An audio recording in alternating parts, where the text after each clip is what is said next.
Well, hello there, ladies and gentlemen, and welcome to another edition of the Mr. Warren Hayes Show. I am Mr. Warren Hayes, and I can tell you something. This is Halloween. This is something that I can tell you with very, very much confidence and aplomb. Today was the day where everyone gets dressed up and does goofy stuff to go get candy at doors. It's October 31st, 2019, and we are going to be talking about pro wrestling. I've already done the costume thing, folks, and I'm sorry. Maybe some of you were here popping in, saying Warren's going to be wearing some kind of wacky, nutty costume, but I pulled the trigger on that last night on the Wednesday Night Wars podcast over on Fightful with Sean, Ross Sapp, and Alex Pawlowski. I got dressed up as a dead Warren Hayes. I did it. I embraced the meme. So if you want to check that out, you can go peek at it at the onset of the show. I was in full ghost mode yesterday, so go check that out if you want. But today I feel to be perfectly transparent with everyone. I went trick-or-treating a little later on this evening with Lil Hayes, my daughter. We went around the neighborhood trick-or-treating, and it was a pouring rain. Like the absolute worst moment ever to go out trick-or-treating. It was awful. And it's a testament. This is when you realize just how much of a good parent you are when instead of saying, no, kid, we're staying inside, we're going to be soaked, probably end up with pneumonia. No, you get dressed up anyway, you brave the weather, and you go get tons of candy. That's how great a parent you end up being. And I'm telling you this because I got really, really soaked, really, really damp, and I just wanted to get into some nice regular clothes tonight. Just get into something not wet and dry, and I couldn't be bothered with costumes tonight. But you know what? You guys know I'm a character in about myself, right? I'm just like a cuckoo crazy guy. It's like every day is Halloween for me in some form or another. So it's not really all that special. But you know what is special? The fact that we're doing this live right here on YouTube on a Thursday evening. YouTube.com/MrWarrenHayes. I record these live at that moment. Usually 9 p.m. Eastern Standard. We're doing a little later this evening because of the trick-or-treating. But 9 p.m. Eastern Time every Thursday. And if you ever do have a chance to pop in here and join the live chat, you should, because it's a fantastic place with fantastic people such as Tim Traver, who's here, Kristen Ashley, who just shut down everything. She's here. Hi. Kristen Ashley's here. J.S. Brown is here as well. Benoit Parise as well. Evangelina Cantu is here too. Robert Larry, Michael Stepney, how's everybody doing? Rob Wilkins. Aaron J's fan is here as well. Caleb Smith. Holy smokes, that's fantastic. Wags 5115. Wags. Carlos is here. Anthony Suter from Smart to Death. Oh boy, that's fantastic. A packed house. This is the definition of what a packed house is. So you should come give it a shot. And if you're watching the live recording right now, do consider giving it a thumbs up. That's the kind of stuff that YouTube really, really digs, really, really loves it. And even if you're watching it on demand, do consider doing so. And if you're listening to this on a podcast, because this will end up as a podcast on your favorite podcast app, the Mr. Warren Hayes Show can be found there. You can find it, whether it's on iTunes, Google, Spotify, Stitcher, Podbean, wherever you listen to podcasts, the Mr. Warren Hayes Show is there. And do consider giving a like, a thumbs up, a review. All that kind of stuff helps there as well. You know, whatever you do to show some love. Critical Sting and Nick Wolf just popped in here as well. So thank you guys for being here. Don't forget, I will be back on Fightful, on the Fightful YouTube channel station tomorrow after SmackDown to review it with Sean Ross Sapp, and then back next Wednesday again on Fightful for the Wednesday Night Wars podcast with Alex and Sean reviewing AEW and NXT. And yeah, so that's fantastic. Also, don't forget to check out belltobells.com for all your women's wrestling coverage. And by God, we need a lot of that. We need a lot of that these days, if you're asking your boy Warren. BELLTOBELLES is where you want to go. You follow them on Twitter as well at Bell to Bells. And that's really all you need. Fantastic coverage of women's wrestling right there. Bell to Bells, le.com. And here's something also really fun. Check out Dits on Wrestling, the Dits on Wrestling podcast. That's DEI. What am I talking about? DITS on Wrestling. It's a podcast. You can find it out there as well. Podcast applications, so on and so forth. Twitter. I recorded an episode with Dits earlier this week. Had a blast doing it, but I mean a legitimate, sincere blast. It was a draft show. You've seen these before, you know, where you draft your ideal Raw roster, your ideal SmackDown roster, your best group of wrestling legends, whatever. We did finishing moves. You had to draft finishing moves, not wrestlers, the moves. And I had a hell of a blast. Ditz is a really cool guy. We had a lot of fun. And if you're looking for some peak Warren Hayes, I swear to God, you're going to find it there. Ditz on Wrestling. I think the episode just went out a couple of hours before the show went on. And I've been hustling to try to get everything together here. So, but I think if it's not out there, it will be out soon. Check that out. Ditz on Wrestling. And finally, well, hey, as you guys know, after this, I'm going to head on over for a private Patreon only stream, which is fantastic. We got I do these after the main show every week, of course, and it's called Warren is Off the Clock. It's a little fun time where I talk about a few more things that I can't cover in the show here. And tonight I'm going to talk about the Kabuki Warriors. I'm going to talk about the women in NXT and the War Games and how NXT has been upping its game recently. That's what I'm going to be talking about. So if you want to join me, well, it's on Patreon,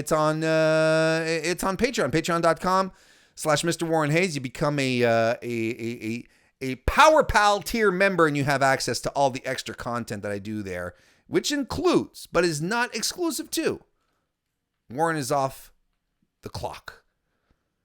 Some people also call it Warren is Off His Rocker, but that makes no sense to me. There we go. I got all this stuff, all these plugs out of the way. We're having a good time, and let's just go to the WWE Inspection. All right. So, the WWE Inspection, I did not watch Crown Jewel. Just get that out of the way. I don't plan on watching Crown Jewel either, ladies and gents. But I am going to run down the results because they do have, my God, there is going to be an impact on the WWE universe, and there's some stuff that we're going to suffer through this on SmackDown tomorrow. There's a couple of, anyway, look, here we go. Very quickly, this is what happened on Crown Jewel today. I'm not going, like I said, I didn't watch it. I'm not going to rate it. I'm not going to rate things on hearsay. I haven't watched it. So I'm not going to give you my opinion on something on matches that I haven't watched. But Humberto Carrillo won the Battle Royal to get a U.S. title shot later on in the evening against AJ Styles. But he lost to Styles. Brock Lesnar retained the WWE Championship against Cain Velasquez in what was apparently a very short match. I don't know what else everyone was expecting. Cain Velasquez has signed with WWE for 3 years, folks. I think it's funny that Brock Lesnar gets his win back on pretend fighting. And this is all... I love the absurdity of this situation where WWE goes to the Crown Prince of Saudi Arabia and tells him, we're going to get you Brock Lesnar versus Cain Velasquez. But it's not an MMA fight. It's not really like a rematch. It's sports entertainment. And there's something deeply, deeply weird about it. Like, it feels like a grift. You know, it feels like Vince pulled out his best snake oil salesman lines to pull this one off, because there's no point in. Anyway, we already talked about it too much. But Brock retained. Apparently now the best tag team in the world is the OC. Apparently, the OC, Gallows and Anderson, won the tag team turmoil. Mansoor defeated Cesaro. No big surprise there. Home crowd, so on and so forth. Tyson Fury, Jesus fucking Christ, defeated Braun Strowman. And from everything I've heard, and I'm not giving you my opinion, but I've seen enough tweets. I've heard pals, friends talk about this. Apparently the match was utter shit. And Tyson Fury got gassed within the first 2 minutes of the match. Apparently this was complete garbage. And Tyson Fury goes over Braun Strowman. By God. Then we had Natalya defeating Lacey Evans in the first women's match and in WWE women's match in Saudi Arabia. And finally, Team Hogan defeated Team Flair. Not finally, this was the co-main. Defeated Team Flair, whatever. And The Fiend is your new Universal Champion. They couldn't pull the trigger at Hell in a Cell. They had to wait for this thing, this monstrosity. I don't get it. I really don't. I don't know why we waited here. So yeah. But let's get into WWE reviews nice and proper. We're gonna start with SmackDown. We're gonna start with SmackDown last week. Where am I? Oh, there we are. Okay, I was looking for my little labels here. We're going to start labeling some stuff, and we're going to start straight off the bat with some hot trash. We're going in real fast, going in real quickly. The opening segment, the whole opening promo was complete and utter trash. There was nothing out of it. Like, everyone says their thing, passes the mic to the other. There were bad breath jokes. There were, Chad Gable dressed in as he's ready to play a pickup game after class. And I didn't care about Crown Jewel. I didn't even if I cared about Crown Jewel, I'm not even sure I would have been able to care about this match. There's nothing in it that got me interested. What are the stakes? What again? Like, why? Because Flair and Hogan are having a pissing contest and they're too old to fight each other, so they're going to get the younger guys to do it for them. I don't understand. Like, why would Randy Orton's character, why would he? Well, no, that's not a good example, because he has history with Flair. But Drew McIntyre, he's a bit of a mercenary. Why would he get into this? What's his angle? He has nothing to get out of this match. Anyway, the one thing that I will point out is that Hulk Hogan, when he had his team assembled there, Ali, Roman Reigns, I will say that I did appreciate the fact that they did enforce the draft. The Raw guys who were on both teams weren't on SmackDown. And that's, I appreciate that. I'll point that out. I like stuff when it makes sense. That made sense to me. But Hogan comes, he says something to he says, like, this is the greatest assembly of Hulkamaniacs ever assembled, brother. And I'm like, really? The greatest team of Hulkamaniacs ever assembled? Hulk Hogan has had numerous teams of Hulkamaniacs assembled, like for Survivor Series over the years. So what he's telling me is that the team that he had assembled for Crown Jewel was better than the Hulkamaniacs team composed of Superstar Billy Graham, Paul Orndorff, Bam Bam Bigelow, and Ken Patera?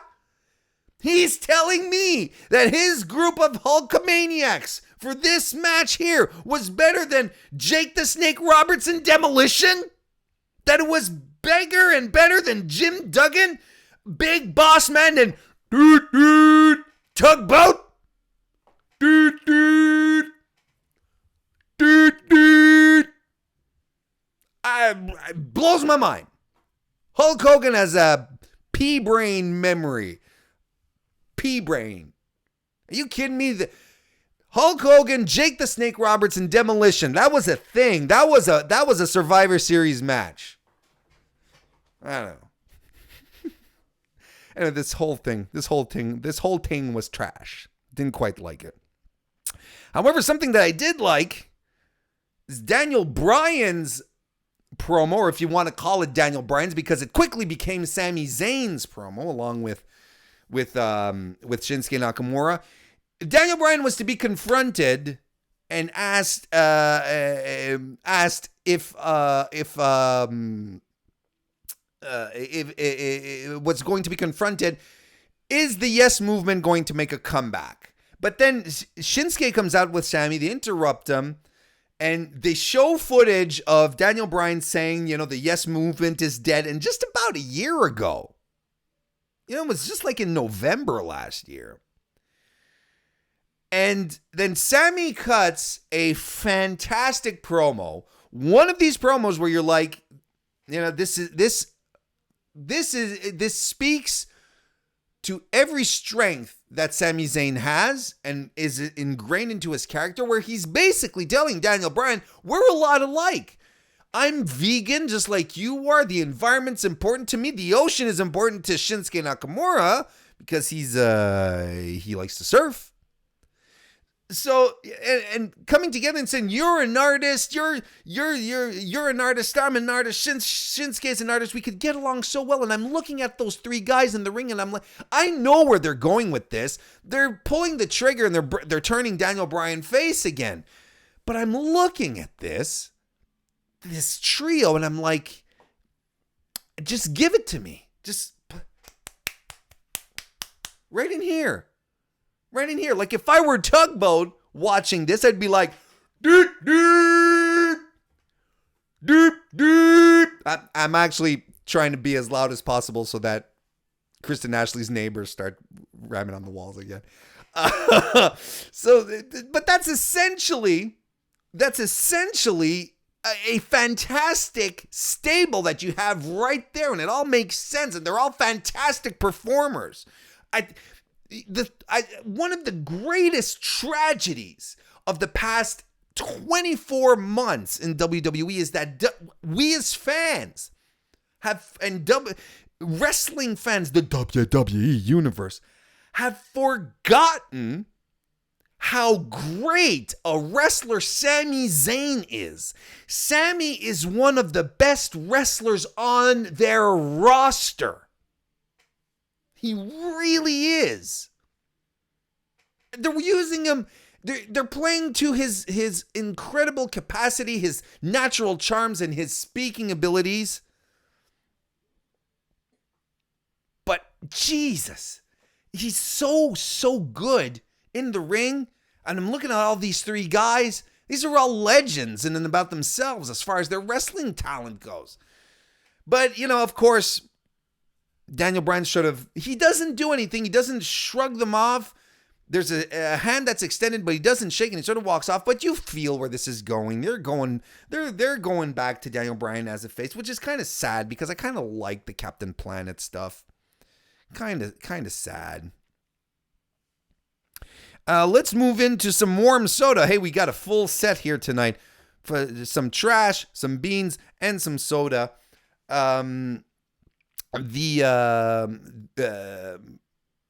have the Rey Mysterio, Ken Velasquez, Brock Lesnar thing. And I'm very warm soda on it because there's good and bad here. The good is the beating that Brock Lesnar delivered to everyone in the trainer's room. That was fantastic. That's what I expect from Brock Lesnar. Just running in and fucking shit up. That's what I expect from him. But he picks up Rey and he F5s him against the wall. Not through the table. I was sure that he was just going to drop him through the table. No, he tosses the motherfucker on the wall. And he picks up Cain Velasquez and he F5s him onto Dominic. I thought it was great. What wasn't so great was the promo that Rey cut in the ring previous to that with Velasquez and then Brock on the Titantron. And I thought that was kind of lame and didn't go anywhere. But here's what's even lamer, guys and gals. And I'm going to go into the chat here because I'd like to get some of your thoughts, some of your opinions here. Here's what I thought. Here's what I thought was ultimately that's ultimately a travesty here. The Universal title did not need to be part of a Cain Velasquez Brock Lesnar feud. It didn't. There was no reason for it from when it happened. Because Brock Lesnar and Cain Velasquez have history, real legitimate history with each other, and that can carry your feud. And as the feud progressed in WWE, it became less and less about this history, but more and more about family, about Velasquez suddenly becoming Dominic's godfather, while in reality it's Conan. Conan is Dominic's legitimate godfather, but I digress. It all became about this secondary issue, or actually the title became a secondary issue because it was all about family. Rey was about, he brought in Cain so that he would kick Brock's ass basically and avenge him, avenge his son. The title doesn't have to be in this. There was no point to it. It's a secondary secondary thing. Great vocabulary there, Warren. It didn't provide any extra drama. It didn't have to be there. So you know ultimately what that means, folks? It means that Kofi Kingston lost the WWE Championship for no reason. There was no real reason for him to lose it. He lost it for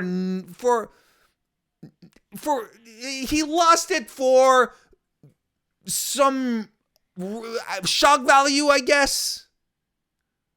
But there was no plan really regarding the Universal title in this. Kind of breaks my heart. I want to say hello to Ray Death Ray, who apparently knows me quite well. The sugar rush is actually a myth. This is just me.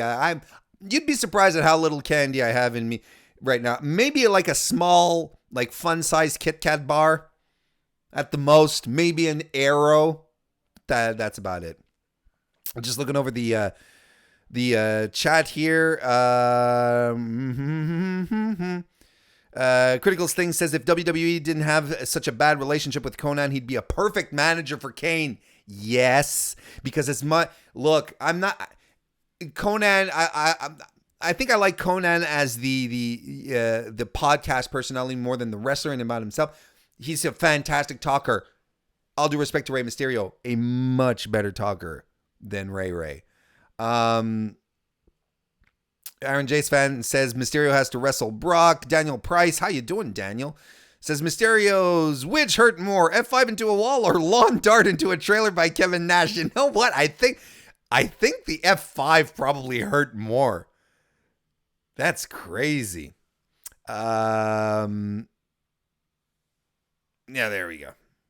Benoit says if Shinsuke Nakamura left New Japan, it's because he was bored and had no more competition. I can't imagine how bored he is right now. And Kristen Ashley says, what's a effing arrow? Not arrow, arrow. That's AERO. It's a candy bar. Shout out to my Canadians in the chat. Go check it out on Google. AERO. It's not arrow, it's arrow. Just, y'all can clean out your ears. So that's it. And you know what? Overall, there, SmackDown, and I said it last week. SmackDown I thought it was a better show this week, but it's still very much more on the entertainment than the sports side of things. It's not my fave, and I think Raw did another great job again this week, and we're going to talk about it. We're going to start right now. We're going to start with some cool beans, because Raw opened up with Kairi saying, actually, with Paige coming out saying that she's ready to manage. Paige coming out saying basically she's ready to manage the Kabuki Warriors again. But no one is ready to manage the Kabuki Warriors. Not only were Asuka and Kairi dicks to Paige while she was in the ring with them, but Asuka misted her right in the eyes. Fantastic stuff. This was great because it closed the door on this relationship that they had started developing. And right now, and we have to point things out when we point things out when WWE is doing things screwy and when they're doing things well. This is something they're doing well right now. The way that they are building the Kabuki Warriors is absolutely fantastic. Just letting them be heels, but cutting their promos in Japanese, clearly like snide remarks amongst themselves that we don't get, and then just being evil in the ring. It's been a fantastic progression, and I did not think that Kairi Sane could be anything else than absolutely fantastic and adorable, but she's pulling it off. I feel like Asuka and Kairi right now are doing the best with what they have. But I'm going to talk more about the Kabuki Warriors in and about themselves and on the post stream over on patreon.com/MrWarrenHayes. Tonight's episode of Warren is Off the Clock. We're going to be talking about that. So I'm going to a little more about that. But specifically here, we're going to talk about the Becky versus Kairi match. Kairi DDTs out of a suplex at some point, which was fantastic. Her spinning back fist. Listen, props to Becky Lynch. She took the spinning back fist, and by God, Kairi has one hell of a spinning back fist. Do you remember last Monday, when Lacey Evans stiffed her? Oh boy, did she get a receipt. So, and Becky, but I mean, this was worked. It was fine. It looked great, but Becky just dropped. She was like, oh, this hurt. Womp. She just dropped. That was fantastic. It was a good, fantastic, aggressive match. I loved it. And you know, when I like to talk about here a lot about stupid babyface syndrome, right? We talk about that a lot here. Becky Lynch does not suffer from stupid babyface syndrome. Yeah, she kept her eye on the prize. Asuka tried some shenanigans, but she wasn't having any of it. Becky looked smart, retains as well. She won the match against Kairi. And I love how they continue sowing the seeds of eventually Becky and Asuka getting back to fighting each other, because Asuka has Becky's number. Becky has never won a match where Asuka is involved, whether it be one-on-one, a tag team, or a Royal Rumble. She's never won. So I think that's fantastic. Let's see. There's some more cool beans. You know what? The cool beans all around for the wrestling on Raw last Monday. I think that's I think that's going to be fantastic. I just want anyone who might be worried. There's no heart attacks for your boy in any. I'll be fine. I'm completely okay. This is just normal speed for me. You'll know when I'm overclocking. You'll see, and then you'll get worried. Then you'll start calling the paramedics. But trust me, you'll know.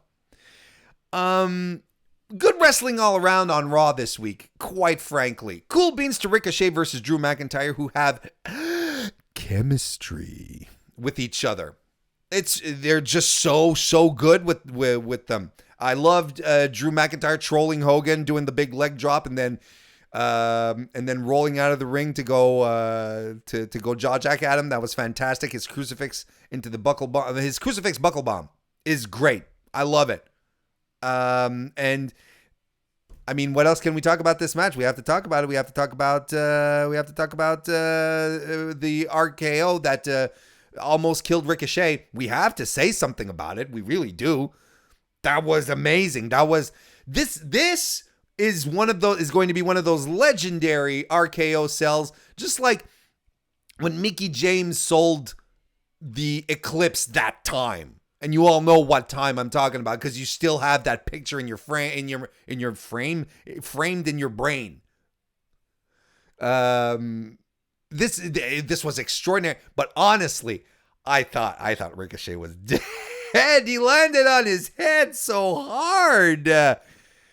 My God. Anyway, that was good stuff. It was, and I don't want them to go to the Ricochet Drew McIntyre well too often, because if they do, we'll just get bored. But geez, their matches are so good. They're so Ricochet is amazing. Drew is always doing something new. I just wish that they do something other with Ricochet than I'm a real life superhero. AJ Styles versus Humberto Carrillo was real good as well. I thought Carrillo looked better than his match against Seth Rollins last week. And I mean, big debut for the boy, right? Seth Rollins 1 week, AJ Styles the next. That's fantastic. And boy, did he eat shit after the match. I'm okay with that. And my God, AJ Styles is booked so strong. For a guy holding a mid-card title, Styles is booked like a beast right now. Like, probably as strong as his WWE Championship run, the last one he had. The one that ended the WWE Champion streak of none other than Jinder Mahal! Former WWE Champion Jinder Mahal. Sin Cara versus Andrade was okay. Well, it was okay, but I do have some mixed feelings on this. So I'm gonna give just a bit of warm soda here, and I'll tell you why. First of all, cool Catalina, 19-year-old performance center recruit. She's been in a handful, like you can count on one hand the number of matches she's been on in NXT and on live events. Gets popped up to main roster. That's a big vote of confidence. I'm okay with this. I'm okay. Pairing up with Sin Cara, I don't know if that's like the kiss of death. I don't know. But good for her. I mean, that's fantastic. And she'll bring a very different dynamic to the women's division as well if they let her wrestle proper. I'm okay with that. I'm completely okay with it. That's one thing I liked. I thought the match was fine. I think the big problem I have here is Andrade needing distractions to defeat goddamn Sin Cara, who's He's a jabron. He's a Johnny Kickpads with a mask. Or at least build him up so that we can feel he's credible. But Andrade, in no shape or form, way, he should not be requesting outside help to defeat Bloody Sin Cara. That's all I gotta say.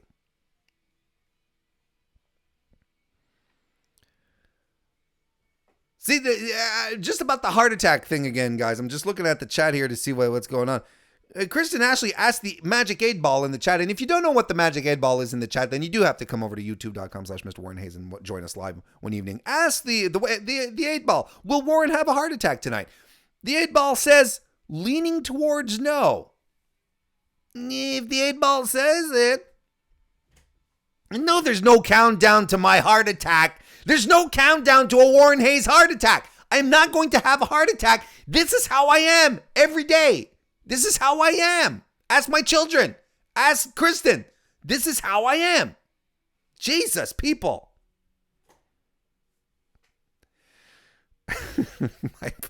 Daniel Price says, my finishing move, the defibrillator. God damn! Son of a bitch!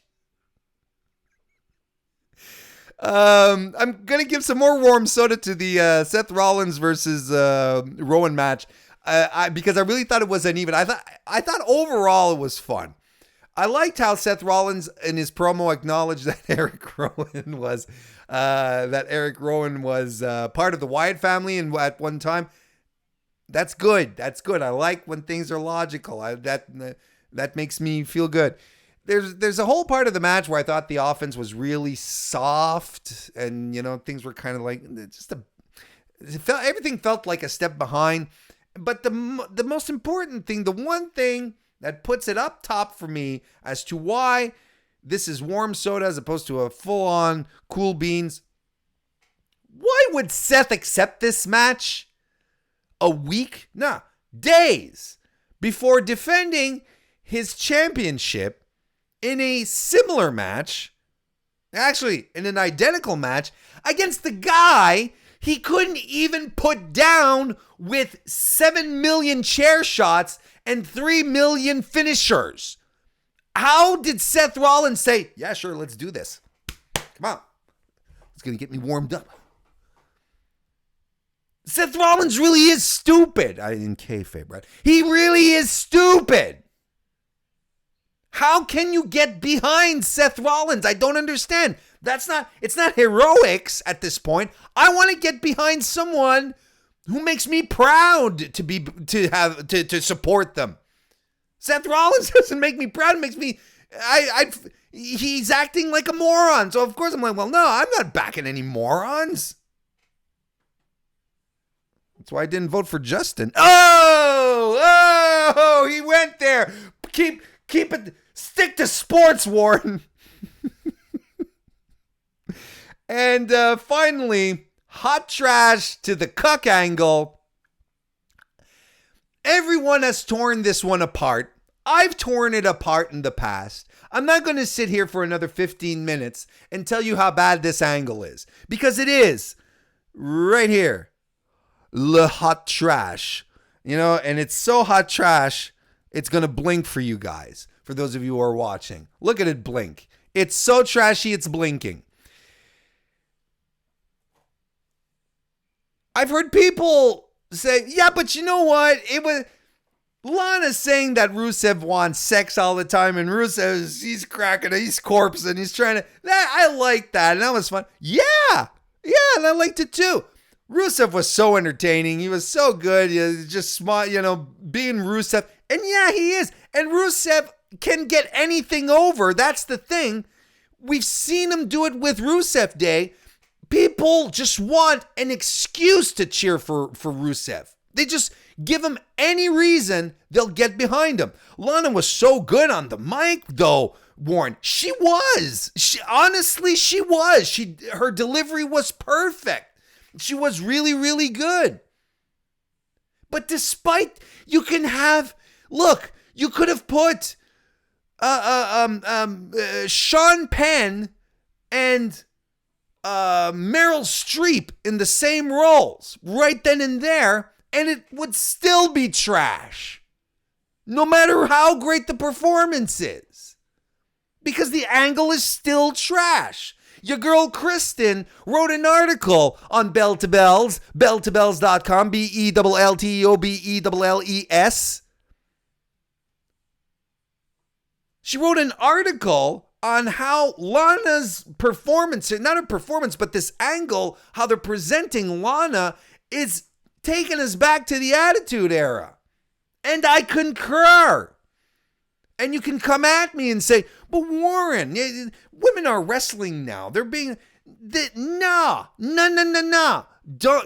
It's apples and oranges. It's not the same. Thank God we have women wrestling and being treated fairly and respectfully and given angles, so on and so forth. But when you turn around and you pull this kind of stuff, who wins here? Who actually watches this? Who wants this in wrestling? And Raw has been so good recently with wrestling content that this angle feels just so out of place. And I love you, everyone here in the chat who come here every Thursday. And of course you're entitled to enjoy and love whatever you like. And I'm just a guy sitting here spewing his opinion into the universe and, maybe hopefully making a difference. I don't know what I'm talking about. But do consider, just consider, if you're able to pick things apart, just look at things objectively with your mind and say, what is WWE actually trying to do here with this talent? Doesn't mean you have to start hating it, but maybe you can start seeing it in another light, and maybe just be able to have a level of a certain larger overview as to how WWE presents a message in one hand, and women's evolution, elevating women's wrestling, so on and so forth, and then has a message with another hand. Saudi Arabia, no Evolution 2, no Mae Young Classic, an entire Raw without any women on it, the cuck angle. And I'm going to leave it at that. That, my friends, is tonight's WWE Inspection.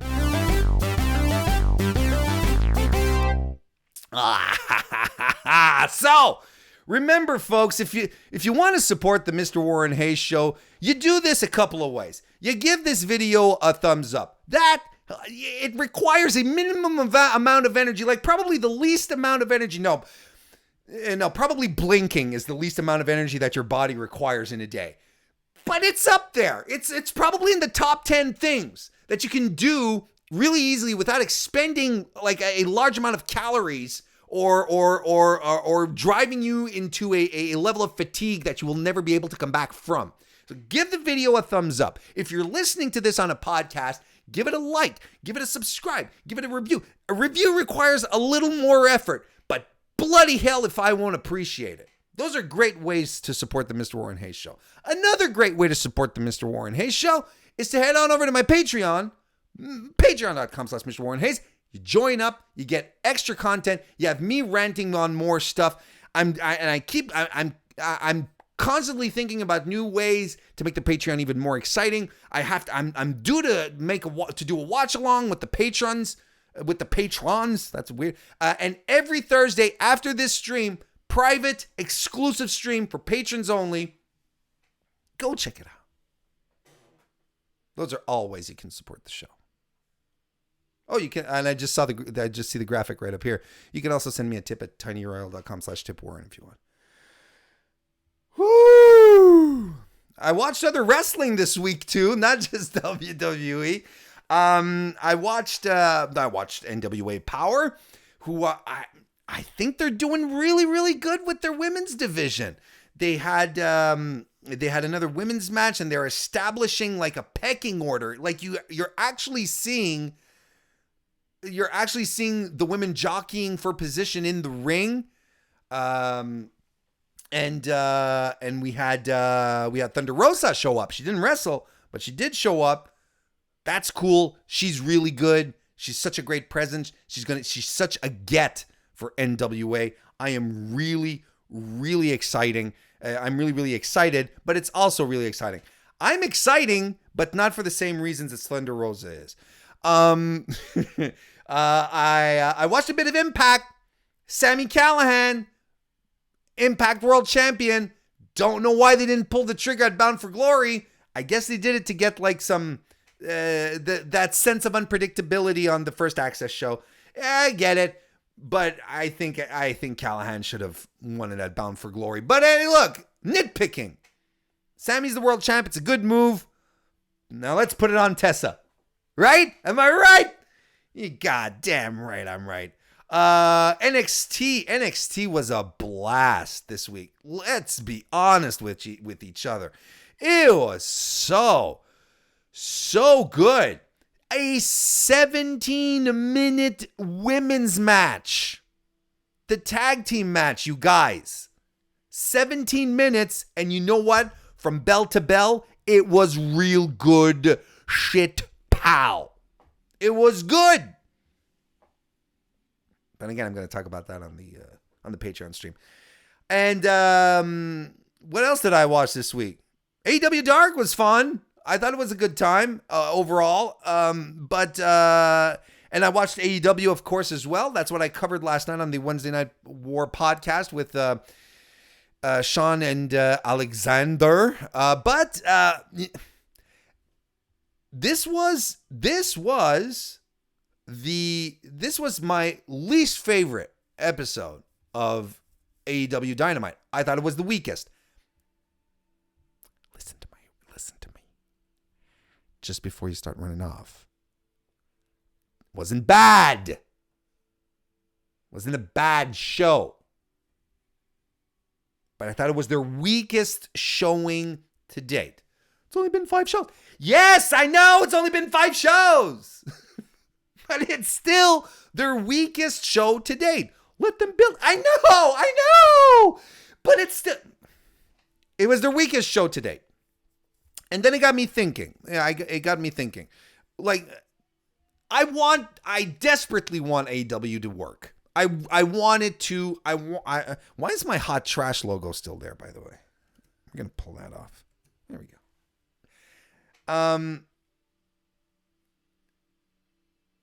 I want AEW to. I want AEW to work out. I want it to be successful. I want all wrestling promotions to be successful, except the ones who are terrible and awful. But you know what I mean. And it's important that AEW does well, because then it means that everyone will be doing better.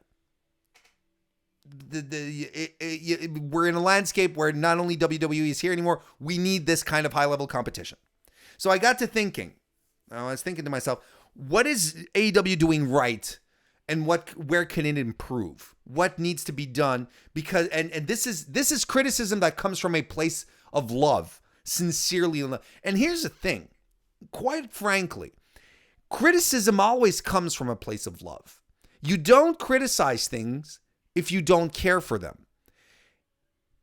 And I feel like internet jargon has skewed how we has definitely skewed how we perceive or has skewed the definition of criticism, because a lot of people will just come out and say, yeah, Kenny Omega sucks, and then Kenny Omega, let's say, blocks them, and then they'll go back on Twitter, can't take any criticism. That's not criticism.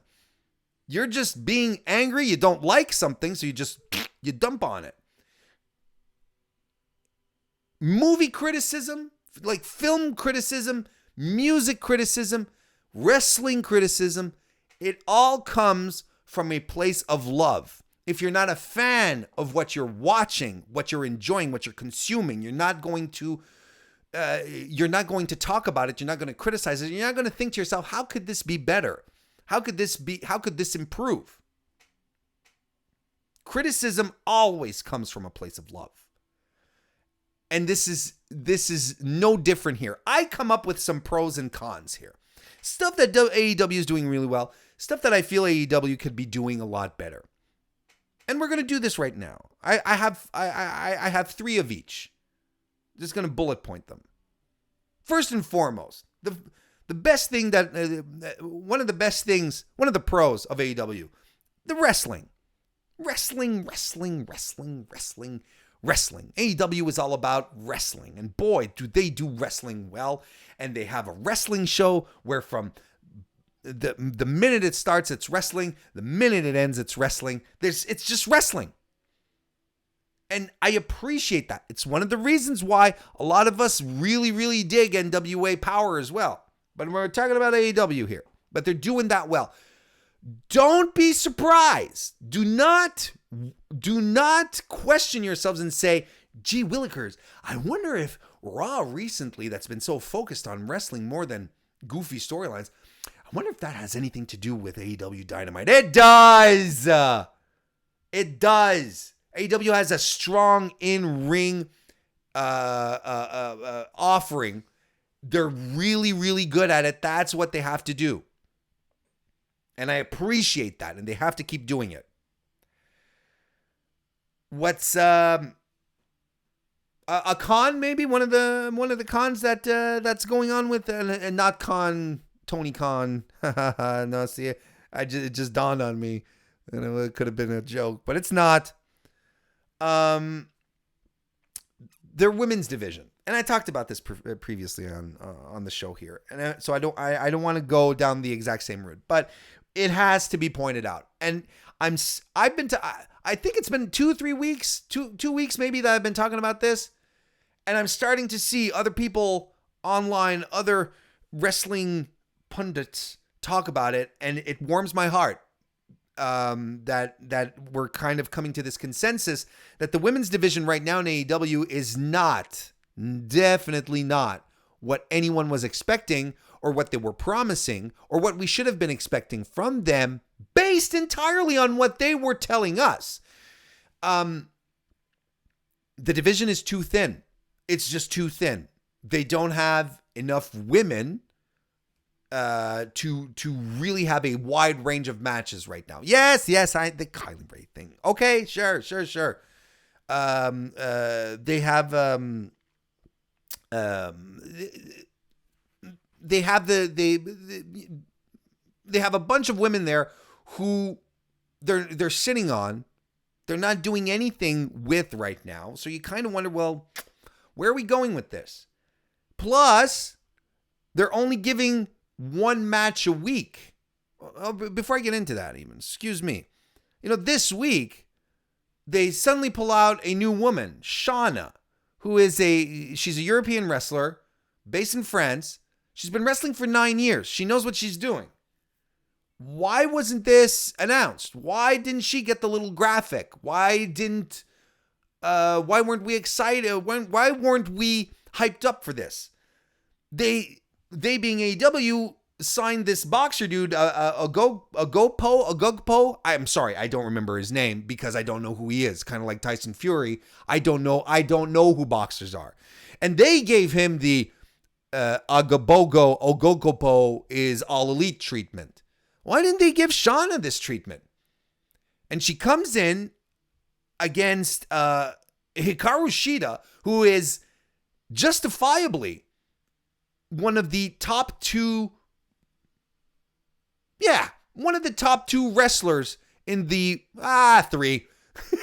One of the top 3 wrestlers in AEW's women division right now.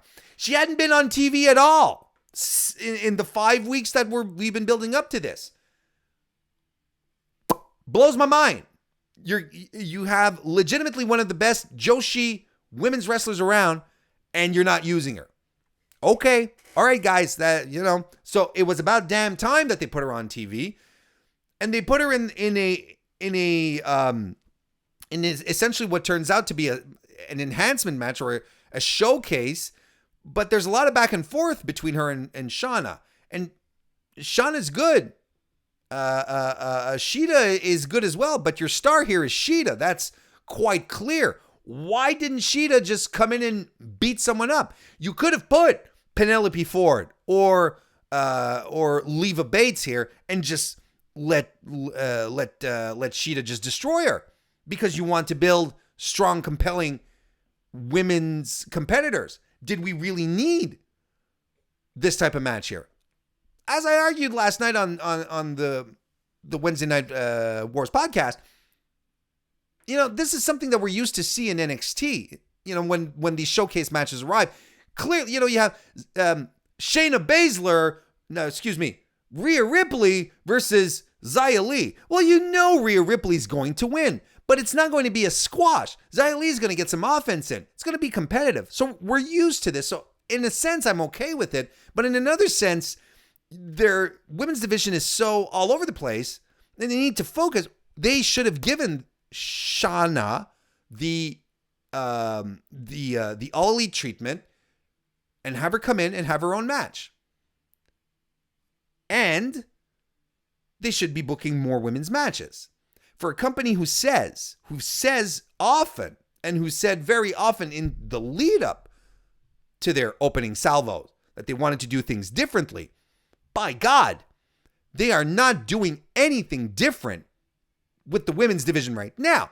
This is all stuff that we've seen before that a lot of us find deplorable. One women's match a week, under 10 minutes. That's not how you're going to get your women's division over. They don't have stars. Of course they don't have stars. They're not building them. Give them time. No, it's not a question of giving time. You have to start building. There's a decision that has to be made at some point. It was like, this is the moment where we start making our women's division. And it hasn't been done yet. And you can't build it around Brandy Rhodes. You can't. I don't know what they're pulling with the voodoo angle that they shot. But you can't build it around Brandy. You have to build it around a wrestler. Like Bea Priestley. Like Jamie Hayter. Rio is fantastic. She's really, really good. But I don't think she can carry a division. But she's fantastic. I love her. Anyway. There's a lot of work to be done with the women's division in AEW for the time being. And chat, let me know what and thank you, Critical Sting. Anthony Ogogo is the name of the boxer. Let me know what you guys think about AEW. Good stuff, bad stuff. Let's talk about it. Another pro for me. Great upper card. Great solid mid card. I love AEW's mid-card. Everything from Jungle Boy, Luchasaurus, Darby Allin, Joey Janela, Marco Stunt. Fantastic people. Absolutely fantastic, compelling wrestlers that I feel I can invest myself in, who have strong personalities and who can go. And we've seen them go. I adore the mid-card. Khan, not using the mid-card well enough. On AEW last night, the elite were there and they won all their matches. Then you can argue that, it's their promotion. So, yeah, sure. That's fine. But it's been 2 weeks now since we've seen Darby Allin and that fantastic match that he had with Chris Jericho. Why hasn't his slow build continued? Joey Janela has had two extraordinary matches with Kenny Omega. Where the hell is he? Where was Jungle Boy, Luchasaurus? I know Luchasaurus is out, but Marco Stunt. They have a losing record in AEW, and they are arguably the most over act in the company. I'd say they're top three. Again, with my top threes. Why aren't these guys being pushed to the moon? They need to focus on their mid-card more and give us the guys. I talked about the women's division, so I'm specifically talking about the guys here. They need to give us the guys that will create the simmer under the main event that will make this company good from top to bottom. But if you don't give them TV time, you don't give them stuff to do, they're just going to fade. What they should have done with Darby Allin, of course he's not going to beat Chris Jericho on his first match with him. Of course not. But you have him come back the next week, put him in a match with someone, and you let him tear it up. That's what you do. And then people are like, you know what, this Darby Allin kid, he ain't that bad. He just wasn't ready for Chris Jericho kind of thing. And that's perfect. That's absolutely perfect. And they're doing a great job with their main event scene. Omega, the Bucks, Moxley, Pac, Pick, Pook, Paige. I wouldn't say they're doing great with Paige, but they're trying stuff out. Cody. But they definitely need more time on the mid-card because their mid-card is just too good.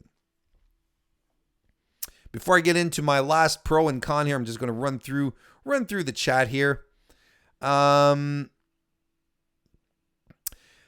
says, I will not crap on AEW's women because the company is very young. A good women's division will take some time. Patience is key. I disagree with you, Ben, but thank you for your opinion. Let's see here. Critical Thing says, not to mention all the talent they could have signed from the Casino Battle Royal.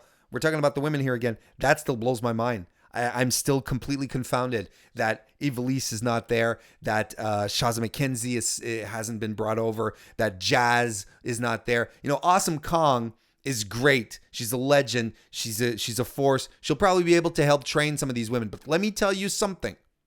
You folks did not want to see Undertaker wrestle again. Trust me when I say you do not want to see Awesome Kong at her age wrestle again. It will not be pretty. Jason PS3 said, did I say hi to you, Jason, by the way? Hi, Jason PS3, if I didn't. Says, AEW fan, who's Sadie Gibbs? Isn't that tragic? Isn't that a goddamn tragedy? They're sitting on Sadie Gibbs. Critical Sting also adds, you'd think that Sonny Kiss would be on TV for the inclusive narrative. And if you saw the match that he had on Dark with Dustin Rhodes, right? It's not Dustin Runnels anymore, right? It's Dustin Rhodes. He's so good. He's really, really good. And he's electric. He's electrifying. I love him. Benoit says, Mox's promo was so damn good. It was. Last pro for AEW. I just mentioned it about AEW Dark. I'm glad they're taking AEW Dark seriously. And I'm glad because I was afraid. Trying to say too many things at once. Take your time, Warren. You remember, I think it was at Double or Nothing when they pulled out, when they had the buy-in and they had Nakazawa versus the CEO of whatever, Jabali. You know, they had that and they had another. It was very goofy. You remember that? And people were like, what the hell am I watching? And AEW, it looked like they just threw some crap together and said, oh, it's the opening. It's the pre-show. Nobody cares about the pre-show. But this is false. People care about the pre-show. People care about watching good matches on the pre-show. And since the business strategy of having a pre-show is to offer it for free on social media so that people will buy your pay-per-view, well, don't give them garbage to watch. So it makes sense. It made sense, I guess, to them. After that, the other pre-shows were much better quality. And I was afraid that they were going to go down that path with AEW Dark, where it's going to be like, look, it's the dark matches. Nobody cares. Let's just throw them together, put them on YouTube, and that'll be that. And the first edition of AEW Dark was not good. It was not good. There was a Darby Allin Shima match. Was it Darby Allin? Feel free to correct me, chat. But I think there was a Darby Allin Shima match on the first AEW Dark, which was good, but the rest of the card was trash. And then they started upping their game again. It's not perfect every time. I don't expect it to be, but overall enjoyable. Last week was fantastic. This week was good as well. That's where we got Kenny Omega versus Joey Janela in the no disqualification match with the ladder spot. Fantastic. It's good stuff. So I'm glad that they're seeing the value in AEW Dark, putting it out there so that people will get behind it. Be acquainted easily with the product. You can watch it anytime. I think it's a great use. It's a great use of the card, to their live cards, to book this match here, to book the AEW Dark. Excuse me, to book the dark matches so that they can be used for YouTube. There you go, Warren. Good job. You were able to power through that one. So that's good stuff. My last con, I think it's going to be no surprise to anyone who's a fan of the show, my show. They have to do something about commentary, specifically JR. I thought last night he was miserable. He sounded miserable. He's your cankerous old uncle who doesn't understand wrestling, who doesn't understand what all the kids are into with all these new fandangled things. Look at them all over there with their tapping on their phones, knowing, I don't know what the hell they're doing on their phones. Probably sending shit stuff on their phones. I don't understand that. I'm going to tell you.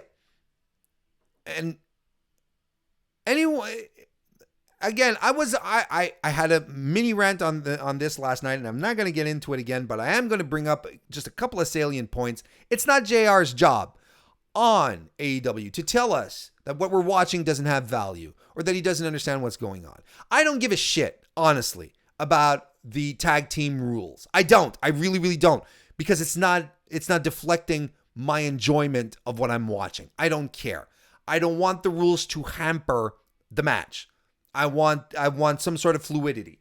So when all he's doing is trying to bury the refs, I think it's stupid. I call it referee's discretion. Just keep calling it referee's discretion. I'll be okay with it.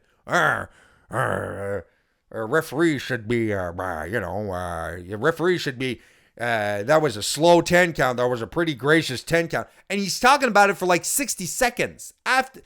Sorry, he talks about it like 60 seconds after it's done. He's still talking about it. Oh, that 10 count. Jesus, JR. It's not his job to do that. His job is to make us want to watch it.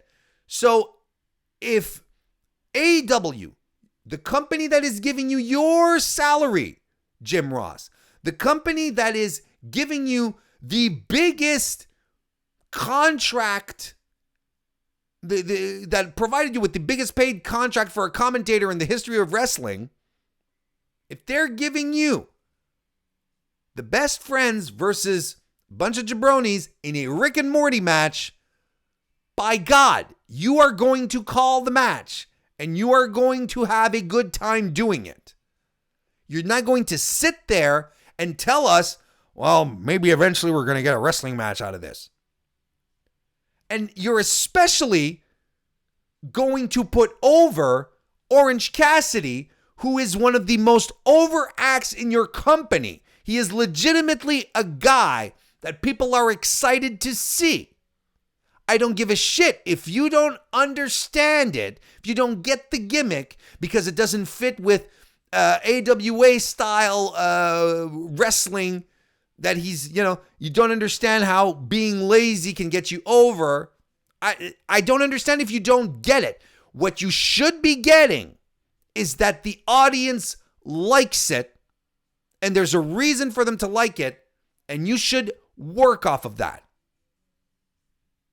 Then you go on your podcast with Conrad Thompson.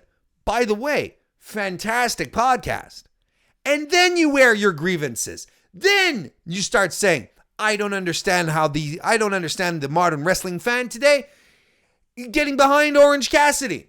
I don't get it. But he's on the show and people like him. So, but then start talking about stuff that you don't understand. Then start talking about the tag team rules that they're still not clear. And you wish, God, we had conversations with Cody and you're telling him, look, this has to make sense to me. But not on your show, not live. Especially when you're trying to tell us that this is a nothing match, that you as a viewer should not be watching it, especially on the meantime, on NXT, you have the Kabuki Warriors and Team Kick going at it in maybe not a legendary match, but a fantastic match. Don't give people the excuse to switch channels. You have your opinions, that's fine. But when you're in the booth, it's not the time.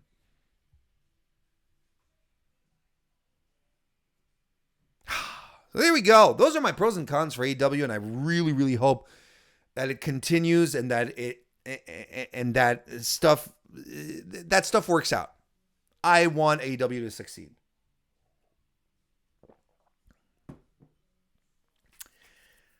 Let's see. Carlos says Tessa is AEW bound unless the E backs up the Brinks truck. Jason PS3 says the tag team rules need some explanation. And I want to clarify one thing. I said I don't give a shit about the rules, and I honestly don't. But I will never crap on anyone who wants explanations. I think it's fine. I think it's okay. I just don't want the necessity of understanding and having these very, very precise and rigid rules belay the enjoyment of a tag team match. That's all I'm saying. And Jason, you're absolutely right. Like, if you want explanations, go for it, man. That's fantastic. Daniel Price says if Ring of Honor goes out of business, AEW needs to hire Rick Abani. And you'll notice JR is really more of a color guy. Excalibur's doing all the heavy lifting during commentary. God, I wish Golden Boy was there. Aaron J. Sven says JR is old school, which does not fit with AEW. Benoit says, thank goodness for Tony Schiavone in AEW. He's still as awesome and passionate. And you know what? This is true. And I think what makes him even better, what makes him feel even better, is that he's not carrying the weight of the show like he did on Nitro. I think he's much looser and he's enjoying himself more. So it's coming across better. He's fantastic. He's really, really good. Daniel Price says Schiavone should be on lead and feeding JR into banter, not the other way around. I concur with this statement. Guys and gals, one last time, if you haven't liked the video, I don't know what else I can do. I don't know what else I can say if you didn't like the video on YouTube. I mean, I've done everything I can at this point. Just like the video, goddammit. Or give it a thumbs up or a subscription, whatever you do on your podcast. That's fantastic. Pro Wrestling Eve. You heard of this, right? It's a women's wrestling promotion set out. They're based in the UK, but they have talent from across the world. They are holding their annual She Won series. What? Warren, did you say the G1? That's New Japan. No, I said the She Won. SHE1. Yes, it's a pun. It's a play on words. You know why? Because the British love puns. And you know what? So does your boy Warren. And the She Won is cool because it is essentially the G1, but in Eve and for chicks. I shouldn't have said that. For women. I was trying to be, I don't know. Sometimes I do get a little, I overreach a little. 3 blocks in the She Won, each with 4 wrestlers. Each wrestler will face each wrestler in the block. It's a round robin, one-on-one competition. A win is 2 points, a draw is 1 point, and a loss is 0. The wrestlers with the most points in each block will then go to the triple threat final. If any wrestlers are in a block are on equal points, they will compete against each other, with the winner moving on to the final. And the winner of the final of the She One will go to the main event at Wrestle Queendom 3. So essentially, your main event is determined here. You have the champ, and you're looking for a contender. Daniel Price asks, are those the ones you interviewed that did the insurance and whatnot? That is exactly correct, Daniel. That's indeed the promotion that set up a workers' insurance, a union actually, for their performance in the UK. So what I'd like to do to close out the show today is give some predictions, run down the blocks, because there is some fantastic women's talent here, and run down the blocks. Yes, Kristen, I'm sorry. I'm sorry, Kristen. Apologize. Oh boy. So a few predictions. This is happening November 9th. It happens over 2 days. So over the weekend of November 9th, we are going to see everything take shape for the main event at Wrestle Queendom. So in the first block, we have Mercedes Martinez, one of my all-time favorite women wrestlers, and a veteran, an expert, a pro. She's going to be in Block A. We have Aaliyah James. Not sure who she is. She doesn't even have an entry on Cage Match, and she does have a bit of wrestling under the belt, but she's look, we'll see what happens. It's kind of like the G1 at the same time, where you start looking at wrestlers that you're not quite familiar with. Why not have an opportunity here to discover some new talent? Angel Hayes, no relation, you guys. She is a wrestler that's been on the circuit since 2016. She's wrestled mainly in Premier British Wrestling. This year, she's been going around. She's been in Eve a few times. ICW, Insane Championship Wrestling. She's been in British Empire Wrestling. She's been going around the block. So she'll be joining Block A, and another wrestler that I'm not super familiar with named Casey.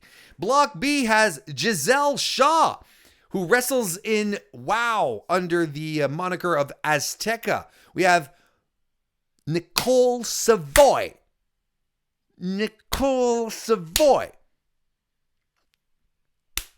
Savoy is so good. She's the current Shimmer champion. She's going to be in Block B. Laura DiMatteo, probably, in your boy's opinion, the best female independent wrestler who is not signed to a company. By God, she's good. And to wrap this block off, Millie McKenzie, if you're even moderately familiar with the British scene, independent scene, women's wrestling, you know who Millie is. Protege of Pete Dunne. She's amazing. She's fantastic. This block here, Shaw, Savoy, DiMatteo, and McKenzie, no one survives this block. Everyone's gonna die. This is such a good, strong block. Block C, we have May Suruga. She's fantastic. She's been 2 years in the business. I've seen a few of her matches. She wrestles for Sendai Girls most of the time. She's wrestled Rio very, very recently. Great, fantastic talent. We have Jetta, who is, she's an Eve stalwart. She actually calls herself the Princess Diana of Eve, of Pro Wrestling Eve. You have Rhea O'Reilly, the current Eve champion. If I'm not mistaken, she's in her third reign. And to top it all off in Block C, folks, a legit legend, Jazz, is going to be competing in the She One this year. She's been in ECW. She's been in the WWF two-time women's champion. She's been in the NWA, former women's champion. We mentioned it earlier when we were talking about the women in AEW. She was in the Casino Battle Royal earlier this year, where they brought in all these women and they didn't sign anyone. Jazz is one of them. She was there. This is wild. Jazz in here. It's fantastic stuff. So that's the composition of our blocks here. I got to tell you guys, as far as block A goes, and I'm putting this, I'm tagging my choice on two reasons. Reason number one is there are wrestlers in block A that I'm not super familiar with to begin with, so I can't like outright be, oh yeah, for sure this, and look out for this match. That's one reason that I'm going with my choice. And the second reason is because I'm goddamn biased. I'm biased. Mercedes Martinez is going to win block A. Are you kidding me? How would you not want Mercedes Martinez in the final of your She Won and your triple threat? She's so good. How can you not want her in a main event? So as far as block A goes, I think Mercedes Martinez wins, and I think she makes the others look fantastic in the process, but I don't even think she loses a match. She just plows through the competition. Block B, you have Shaw, you have Savoy, DiMatteo, and McKenzie. It is so hard to call. This is the block to watch. Because not only are all these women magnificent wrestlers, I don't know what they're going to do.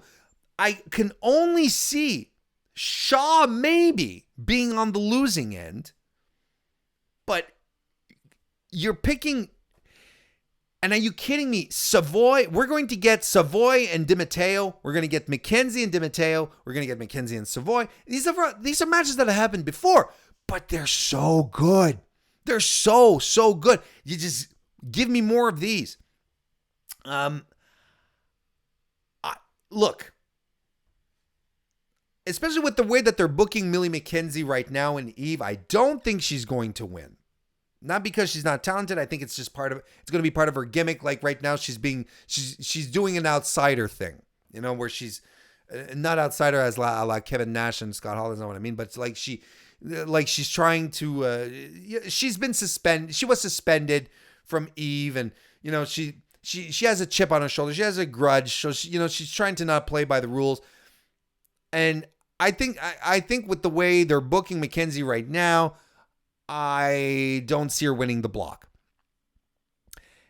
To me, it'll either be between Savoy and DiMatteo. DiMatteo is golden. I think she's unstoppable. I think she's bulletproof. It doesn't matter if she wins or loses. She's going to put on a great match.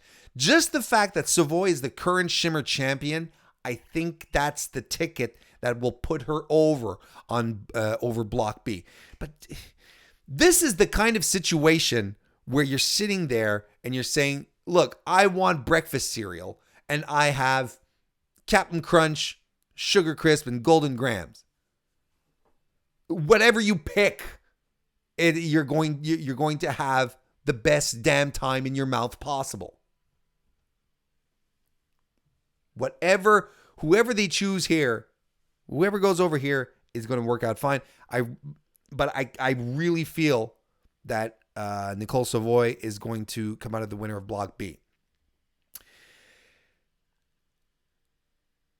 As far as Block C goes, Saruga, Jeddah, O'Reilly, and Jazz.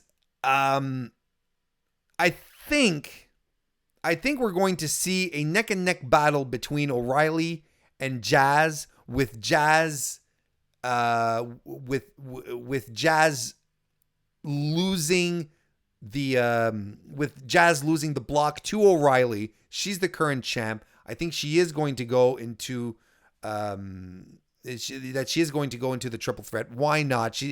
Rhea O'Reilly, Nicole Savoy, and Mercedes Martinez in a match together that's Christmas, man. That's what it is. It's fantastic. So I think Jazz will do a great job with everyone here, but O'Reilly, who's in her third term as champion, third title run as champion, she is going to be, it would boost her credibility tenfold if she were to get a win over Jazz. And I think Jazz is comfortable in that position. And it'll make O'Reilly shine even more. I think that's what we're going. That's what we're going for. So the triple threat, in my opinion, in this guy's prediction, Mercedes Martinez, Nicole Savoy, and Rhea O'Reilly. And you know what I'd like? I'd like Rhea to win. I'd like Rhea O'Reilly to win, and I'd like her to pick her opponent. That's what I'd like. I think it'd be a nice twist because they keep talking about it. This is the fun thing with Eve is that they're very subversive, and Dan and Emily, they understand the promoters, the bookers, the owners. They do it all. They have a good grasp of the rules and storytelling, and this is what happens and so on. And in New Japan, we're told constantly all the time, oh, if the champion wins, he gets to pick his opponent, but the champion never ends up winning. Champion never ends up winning. So why? I would 100% see, absolutely see. I would absolutely see, very logically here, Rhea O'Reilly going all the way, winning the She Won, getting to pick her opponent, having people fight to be her opponent. There's so many there's a great storyline to be told here. It's fantastic. I'm looking forward to it. So this is happening on November 9. You will be able to watch it on Pro Wrestling Eve's streaming service, but not live. It pops up on video on demand a couple of days later. But man, there is so much great stuff in Eve, and you should go check it out. You should go. If you have a few bucks lying around and you're like, I'd really like to jump into some new wrestling and discover it, sign up to their streaming service and go back just to last year, and you'll see all the women that were picked up by WWE and who are now in NXT UK. They're all there. They're all there. It basically was the breeding ground for NXT UK. And they're doing things there that you haven't seen them do on WWE TV yet. And it'll just blow your mind. Pro Wrestling Eve is a great, great show. Stands apart. So make sure you write that down in your calendars. I might even talk about it. Who knows? Who knows? I don't know. Do you think I planned these things in advance? You guys have no idea how wrestling podcasting works. I've got some prediction shows coming up as well. I'm going to have Full Gear, of course. That's going to be coming up soon. And that's it.